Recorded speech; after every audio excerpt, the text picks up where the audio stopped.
hariho amajambo twavuzweko twebwe tutabizi, hariho imivumo, hariho karande zagiye, hari ibyo kurandura, hari karande yo kurandura.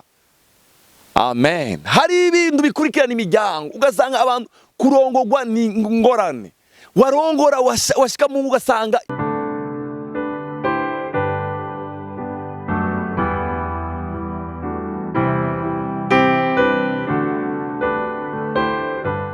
Shalom, ndabifurije umugisha uva ku Mana.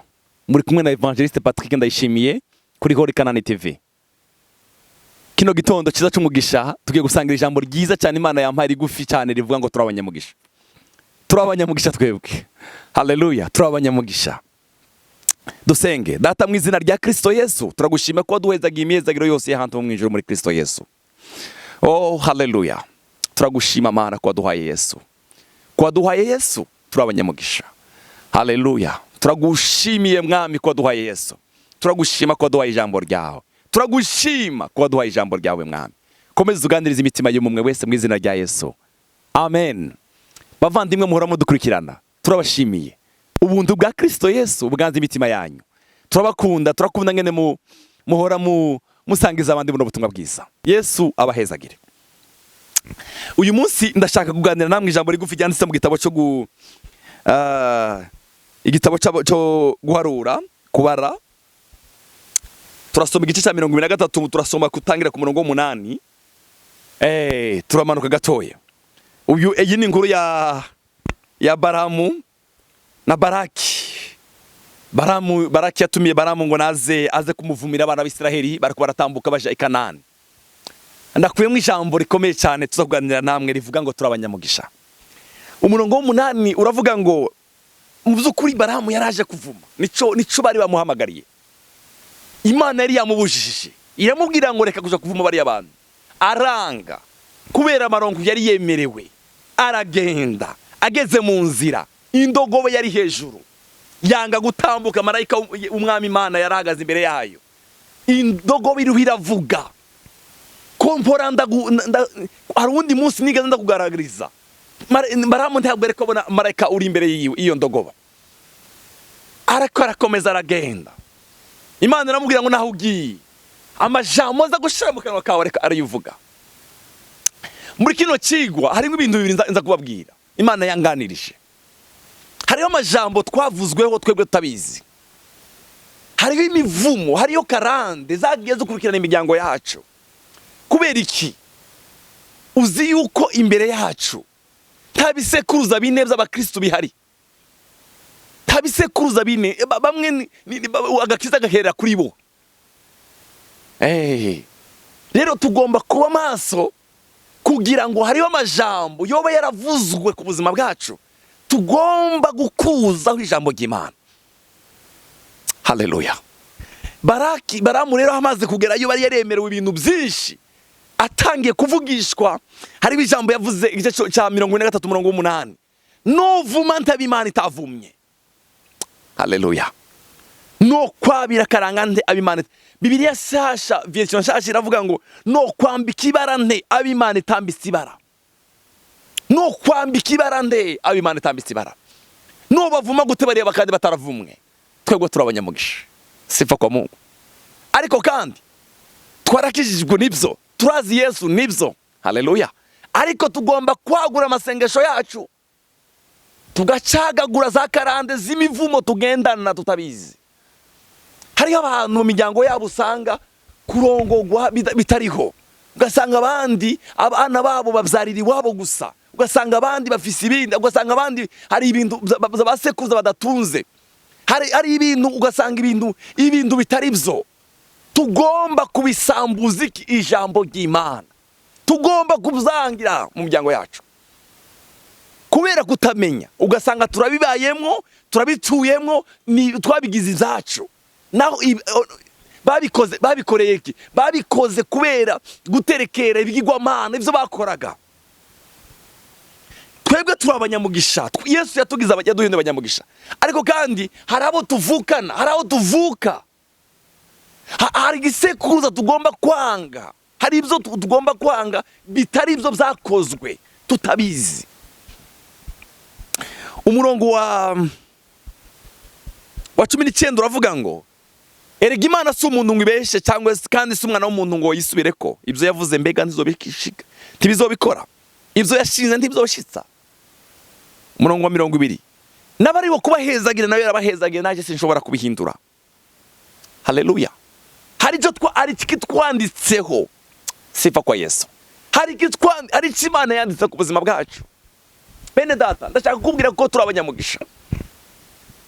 Ndashaka guhumura amaso mu masengesho yawe, usenye ikintu cyose cyakozwe kitari cyo. Numara kugisenya ukibwire ngo twebwe turi abanyamugisha. Imana yaraduhezagiye. Paulo yabwira Abaefeso, arababwira ngo yaduhezagiye imihezagiro yose y'ahantu ho mu ijuru muri Kristo Yesu. Muri Kristo Yesu twarahezagiwe. Ariko kandi hari ibindi bintu bigenda bikurikirana imiryango yacu kandi y'Abakristo. Ugasanga ubuzima bwacu bwamana imivumo. Ibyo dukora ntibigenda.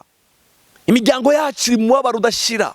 Hari ibintu Satani agenda, hari ibintu byavuzwe kera, hari ibyo tugomba gusambura. Hari umugenzi wanje wambwiye ikintu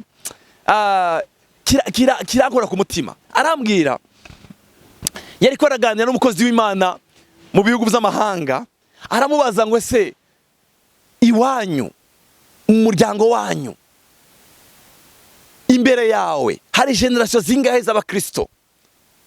Aramubwira ngo ukuye kuri papa, ni papa, ngarukira kuri papa, kandi papa nawe yakijijwe amaze gukura. Rero twebwe turafise imiryango y'abantu benshi badakijijwe kuva kuri twebwe ukazamura. Hari abantu benshi iriya hirya, ugasanga wewe agakiza gatangiriye kuri wewe, hama ukicara ugaceceka. Hari ibintu bitukurikirana tugomba gusenya. Ivyo bintu tukabibwira ngo twebwe turi abanyamugisha. Haleluya. Tukaturira ijambo. Baramu yavuze ngo n'abari wo kubahezagira nayo yarabahezagiye, nanje sinshobora kubihindura. Hariho page tugomba gukubika mu miryango yacu. Bene data, hari ibintu tugenderamwo tutazi. Yeremiya yaravuze ijambo ryiza. Yaravuze ngo Yeremiya we, shize amajambo yanje mu kanwa kawe, ndaguhaye ubushobozi bwo kurandura. Hari ibyo kurandura, hari karande yo kurandura. Amen. Hari ibintu bikurikirana imiryango, ugasanga abantu kurongorwa ni ngorane. Warongora washika mu ugasanga ibintu byose ni kubera hari ibyavuzwe, tugomba kurandura. Hariho fondasiyo itariyo yubakiye kuri iyo miryango. Hariho fondasiyo y'ibyaha, hariho fondasiyo itariyo. Haleluya.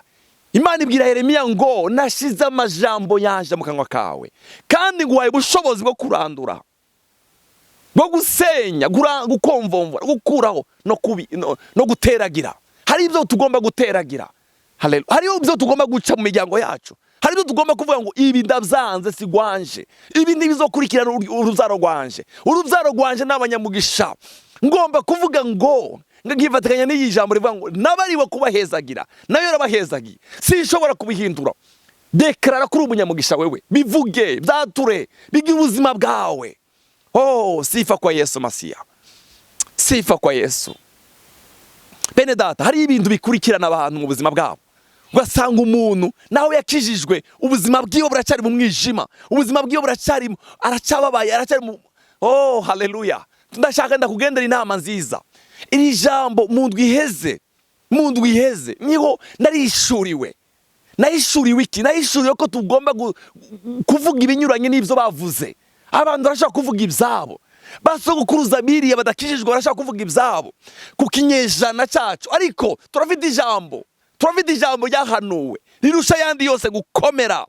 Oh, Petero yaravuze ngo muzamugize neza nimwarashira ku mitima yanyu, ngo ni nk'itara ryakiracuza umwijima. Umwijima wose bari mu muryango wanyu. Ubwira ijambo ry'Imana. Hanura, vugishwa mwana w'umuntu. Bwira ayo magufwa yumye. Bwicanga guri iyo minyororo niyo migozi. Yibwira ko twebwe turi abanyamugisha. Imana si umuntu ngo ibeshe, kandi si umwana w'umuntu ngo yisubireho. Ico yavuze izogishitsa. Hari ico yavuze ku buzima bwanje izogishitsa. Hari ibyo ntarabona none, ariko ejo nzobibona. Hari ibyo ntarabamwo none, ejo nzobibamwo. Haleluya. Naramenye isoko y'umugisha ni Yesu mwana w'Imana. Haleluya. Mu masengesho yawe reka kwirengagiza, senga wagura akarere k'amasengesho yawe. Reka gusenga wirozaho gusa wowe n'abana bawe. Sengera abo muvukana, sengera imiryango yanyu, sengera wavuze bazokuza bawe. Ivyo baba baravuze ku mageneration bikureho, bisenye. Uvuge ngo jewe n'abazonkomokaho n'abanyamugisha. Oh haleluya. Tubisenyesha iki? Ijambo ry'Imana. Turafite bene data, turafise ijambo ry'Imana n'amasengesho. Amasengesho narababwiye ngaha kuri CANAAN TV. Nama misile asenyagura kurusha za mbuda za Barusiya. Arakuraho karanda aragasenyagura. Oh haleluya. Turi abanyamugisha, turi isoko y'umugisha, turi ubwami. Haleluya. Oh haleluya. Reka ndangirize muri ijambo Paulo yabwiye Abaefeso. Nanarivuzeho. Igice cya mbere. Oh sifa kwa Mungu. Igice cya mbere, igice cy'Abaefeso. Igice cya mbere umurongo wa 3. Igice cya mbere umurongo wa 3 haravuga ngo Imana y'Umwami wacu Yesu Kristo ari yose iragahezagirwa. Yaduhezagiye imihezagiro yose yo mu mpemu ahantu ho mu ijuru muri Kristo Yesu. Yaduhezagije amahoro twayakuye muri Kristo. Umunezero twakuye muri Kristo. Ubwizigiro twakuye muri Kristo. Oh byacu byose byavuye muri Kristo. Tangariza ubuzima bwawe uvuge ngo Yesu ni waganjije. Yesu ni waganjije. Ntabwo tuganjijwe na karande. Hari abantu baganjijwe na karande y'ishavu, karande yo kutubaka. Ugasanga abahungu 5 bavukana n'abahungu 5 bose bagize ama divorce. Bose bavugize abantu bavuka muri ya miryango bakibaza ko ari ibisanzwe. Abana bavutse muri ya miryango bakibaza ko ari ibisanzwe. Urya mwuka ugomba kuranduka. Mugomba kurandura mukabwira ngo twebwe kubaka niwo mugabane wacu. Mugomba kuvuga ibinyuranye n'ibyo muri ko murabona. Ari ukuntu Satani yatwinjiranye mu buzima bwacu ugasanga hari ibintu byose tubifata ibisanzwe. Kudivorce umengo nibisanzwe. Kubaho mu buzima ukamengo nibisanzwe. Hari ubuzima tugomba kwanga kubera iki? Kubera Yesu kwamenye. Mwami Yesu aguha umugisha. Nabari wo kubahezagira nawe yarabahezagiye. Jewe ndi umunyamugisha n'abankomoseho n'abazonkomokaho n'abanyamugisha. Iyo ni generation y'abanyamugisha. Ikintu cyose cyo kitaravuze ku buzima bwacu kitarico ico tugomba kugisenya kandi nta mugabane gifite mu byacu nta n'igwibuso Satani afite mu miryango yacu. Yesu abahezagire cyane kandi abasengere. Mwami ndavuze yuko turi abanyamugisha. Ijambo ryawe ryavuze ngo nabari kubahezagira nayo yarabahezagiye. Sinshobora kubihindura. Turi abanyamugisha mana. Turi abanyamugisha. Ibyakozwe mu miryango yacu, ibyakorewe muri basogokuruza iriya bitari ibyo ibyavuzwe ku mageneration yacu bitari ibyo, turabisenya. Turabibwiye yuko turi abanyamugisha twebwe. Twahezagiye imihezagiro y'ahantu hose muri Kristo Yesu. Twarahawe umugisha muri Kristo. Twarahawe umunezero muri Kristo. Oh haleluya. Umugabane wacu ni Kristo. Turagushima mwami. Icubero garukire mu izina rya Yesu mwami wacu. Amen.